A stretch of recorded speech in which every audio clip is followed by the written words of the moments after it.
মানে আছো সবাই? সো গাইস, আর আজকে যাচ্ছি স্কুলে। সো ভর্তি হওয়ার জন্য, আর স্কুলের সামনে চলে আসলাম। সো স্কুলের ভিতরে ঢুকছি। সো আমি ক্লাস 9-এ পড়ি, হচ্ছে ভর্তি, তার জন্য আমি ক্লাস 10-এ ওঠার জন্য আমি আসলাম স্কুলে। আর এটা আমাদের কাটাবাড়ি হাই স্কুল। সো দেখতে পাচ্ছ, আর আমি ভালো করে দেখাতে পারলাম না। সো আমি স্কুলে ভর্তি হয়ে গেছি। সো আমরা আছি বাথরুমে, বই টই সব কিছু নিয়ে আসলাম। আর স্কুলে ভালো করে মোবাইলটা নিয়ে দেখাতে পারলাম না আপনাদের। আর সো ওরা বসে আছে, গেম খেলছে। বসলাম এখানে, আর ছাত্র সব ভর্তি হয়ে যাচ্ছে বাড়িতে। আর একটা ভাই সো আসছে এখানে, এত ফর্সা। সো আমি এত কালো দেখা যাচ্ছে, মোবাইল ভালো করে দেখা যাচ্ছে না।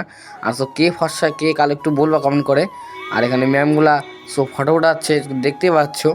খাওয়ার জন্য আমাদের খিদে পেয়েছে, আর ওরা চলে যাচ্ছে আগে আগে। দোকানে কি দেখলাম, দুটা কুকুর, সো লালু কালো নাম। সো বললো আমাদের, আর আমরা দোকানে আসে এন্ট্রি করে নিচ্ছি ভিতরে। আর সো আমাদের সিঙ্গারা খাবো, তার জন্য দুইটা দুইটা করে আমরা 3জন নিয়ে নিচ্ছি সিঙ্গারাগুলা। আর সো খাওয়া আমরা রেডি করলাম। সো এখন আমরা খেয়ে দিয়ে আমরা বাইরে যাবো। আর চলো আমরা বাইরে যাচ্ছি। সো আমাদের খাওয়া দাওয়া কমপ্লিট হয়ে গেল। ক্লাস 10-এ উঠছো, একটু কমেন্ট করবা। ওখান থেকে বাইরে চলে গেলো, আমি একটা কাকুর সঙ্গে যাচ্ছি বাড়িতে। এখানে থাকলো, আর নেক্সট ভিডিও দেখা হবে। টাটা।